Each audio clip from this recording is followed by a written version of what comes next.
Well, hello, Anatomy. Hope you are doing well when you watch this video. Thank you for taking time watching. I hope to provide you insights and tips on what's important to know for upcoming assessments and also just the beauty and wonder of the eye. So a little biblical thought here. This is Fanny Crosby. She wrote thousands and thousands of hymns of praise to her Lord and Savior. And she was actually not born blind. Her blindness was caused by a medical treatment for an eye infection when she was roughly 6 weeks or months old. One of the most famous songs she wrote is Blessed Assurance, and I showed you that in class. And again, this is a quote by her, a quote of faith. It seemed intended by the blessed providence of God. Providence is God's working out all things, that I should be blind all my life, and I thank him for the dispensation. If earthly sight were offered me tomorrow, I would not accept it. I might not have sung hymns to the praise of God if I had been distracted by the beautiful and interesting things around me. And so we've been talking about senses, okay? And of course, there's special sense organs. So there's general senses, which we talked about. That's like pain and touch, pressure, and those are on PowerPoint slide 1. This is part 2.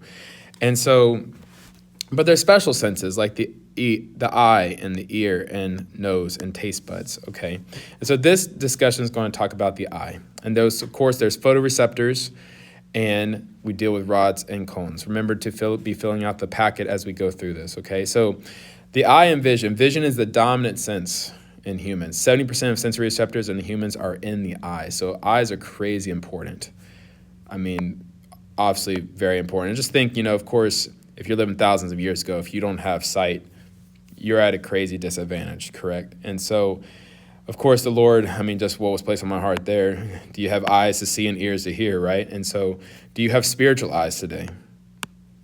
If eye vision is so important, can you see with spiritual eyes?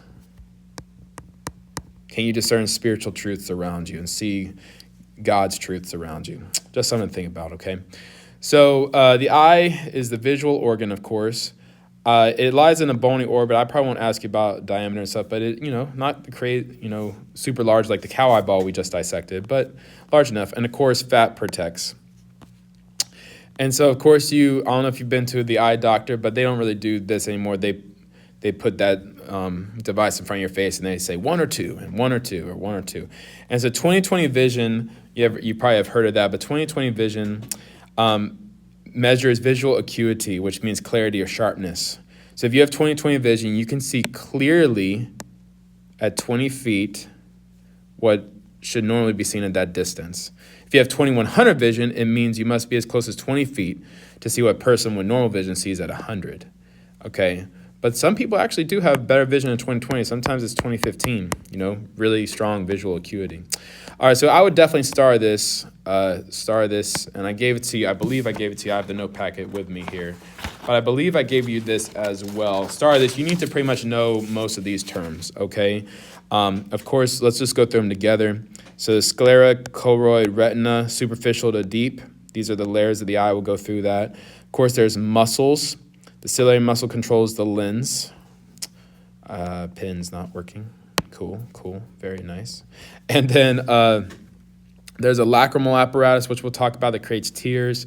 Here's your optic disc, which is your blind spot because there's no photoreceptors there. Of course, arteries and veins. You need to have nutrition, oxygen, nutrients, waste removed. Optic nerve, of course, going to the brain. The fovea and the macula are both like central vision, which is like your best vision. And of course, then you have the iris, which controls the pupil, which is a muscle. And then we have aqueous humor and vitreous humor. This is like clear.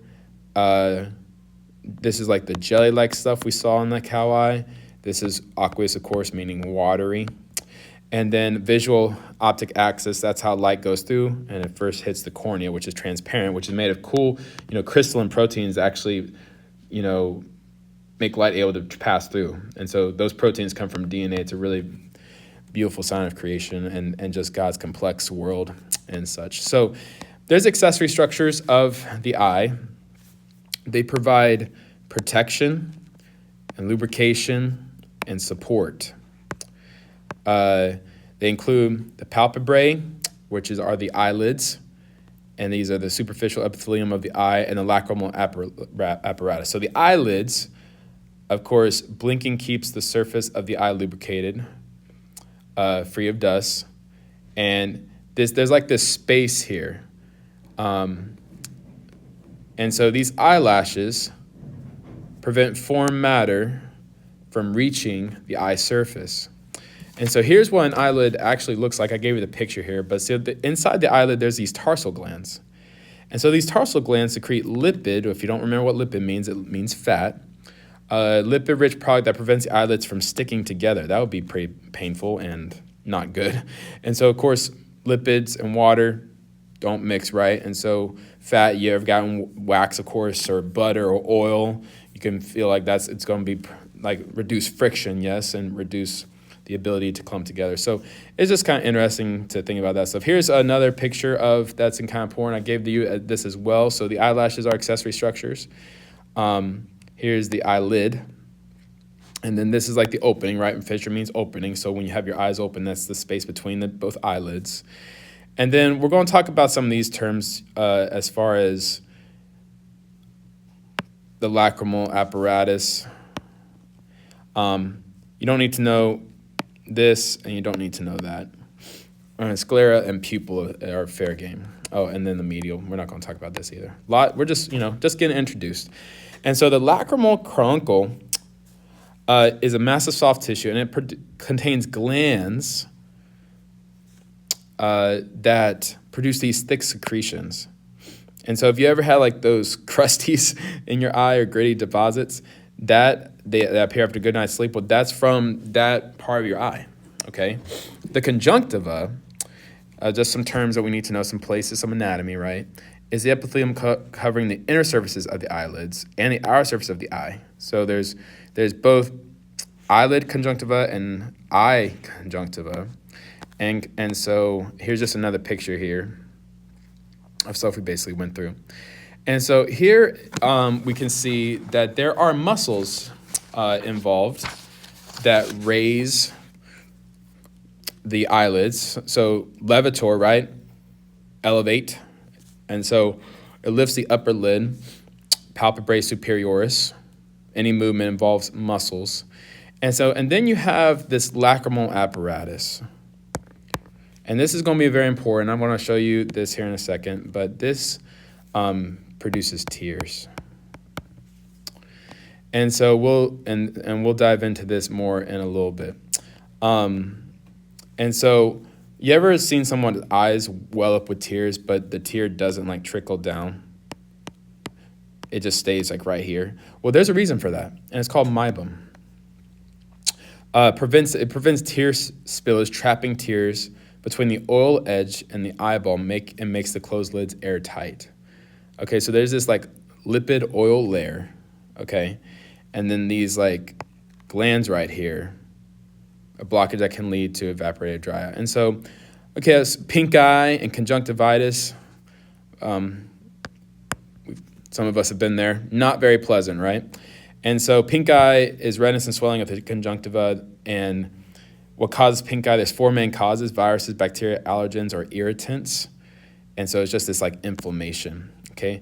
And so this transparent mucous membrane of stratified columnar epithelium, so that's the conjunctiva. Okay, and so crying. Yeah, I told you we're going to go back up to the lacrimal apparatus, but crying. There's no crying in baseball, right? There's no crying in baseball. And so some of the, and this is that famous scene, from A League of Their Own.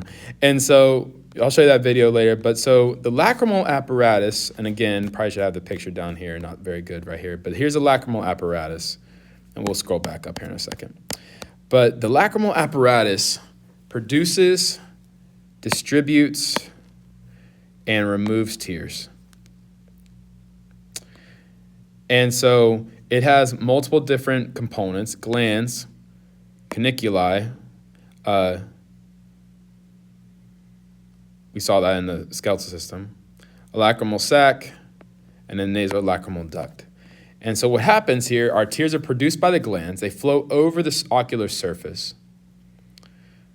They flow into the canal, and this foramen enters into the nasal cavity. So therefore, when you sob heavily, tears flow across your eye, down your face, and also into your nose and out. So this is why you have a runny nose. So here's that picture again. Probably shouldn't have had it up at the beginning. But they start here. Notice the arrows. So they go this way and out when you're like really crying a lot. And I'm sure we've all been there where like our nose is just a huge mess. And why do we cry? Emotions, right? And Jesus wept. Jesus felt emotions. They convey social information. They hydrate the eye. They contain antimicrobial agent. Tears actually also help you release pain.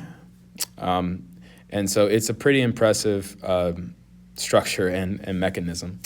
There are 6 eye muscles in the eye, and you need to know them. And so that's why I gave you the picture here.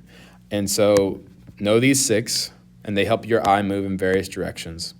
Rectus means straight, and oblique means it goes at an angle. And then I'll show you that video here in a little bit. So layers of the eyeball, we already talked about this, but layers of the eyeball, there's the outer layer, or the sclera. We saw that in the cow eye.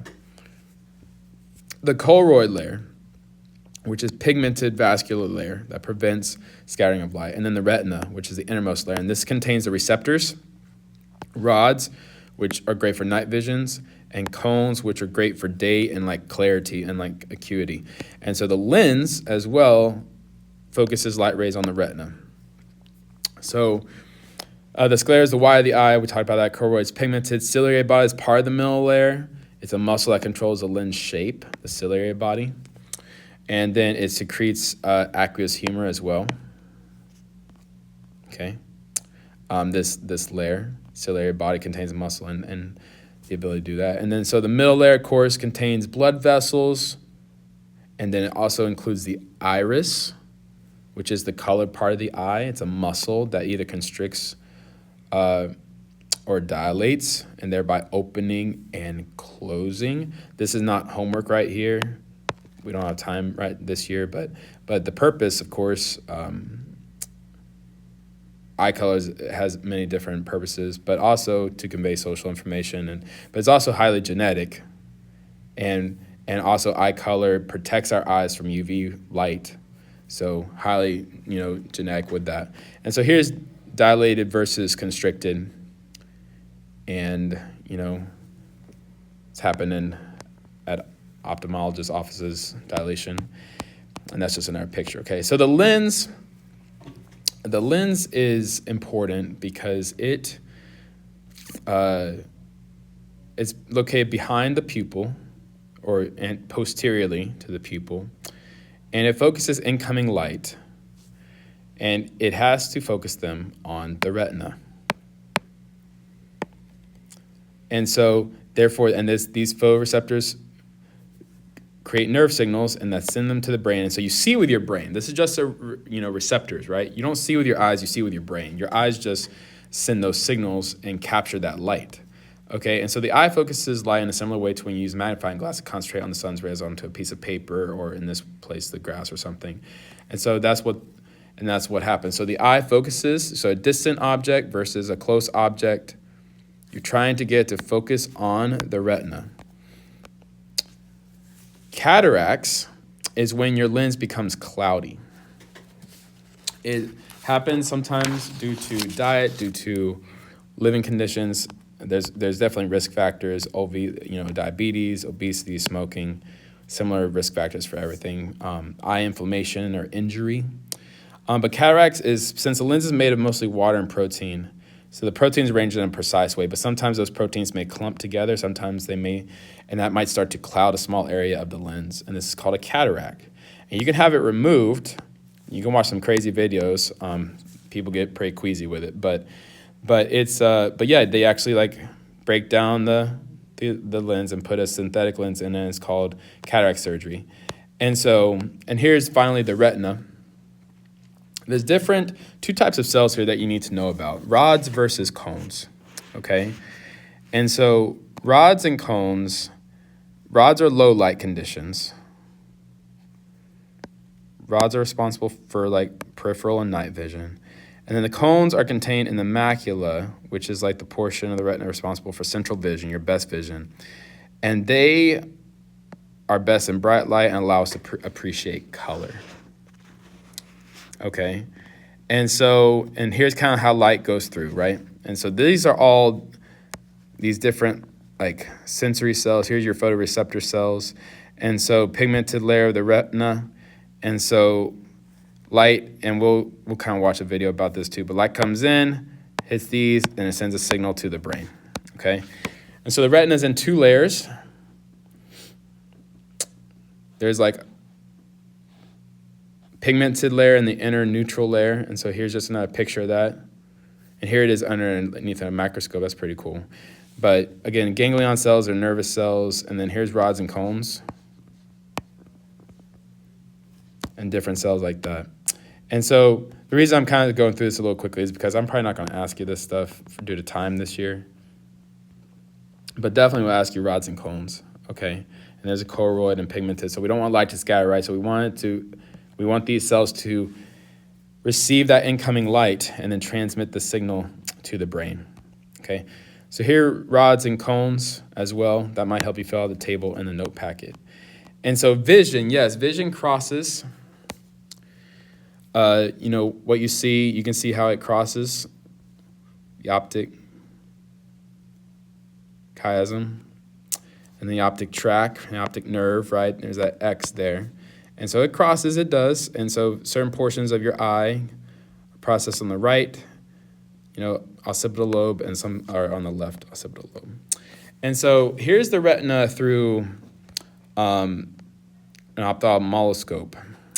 And so it's pretty cool to kind of see this. And so I don't know if you've ever seen a picture of your eye like this, but it's pretty amazing. Like you have your blood vessels and then your optic disc. And, even eye doctors can kind of help people understand if they're having pressure on the optic disc. They can see that, maybe even like, there's a growth in the brain or an injury or something crazy. But here's, but again, this is like the central portion of vision. This is like when you're looking, that's where your central portion of vision is.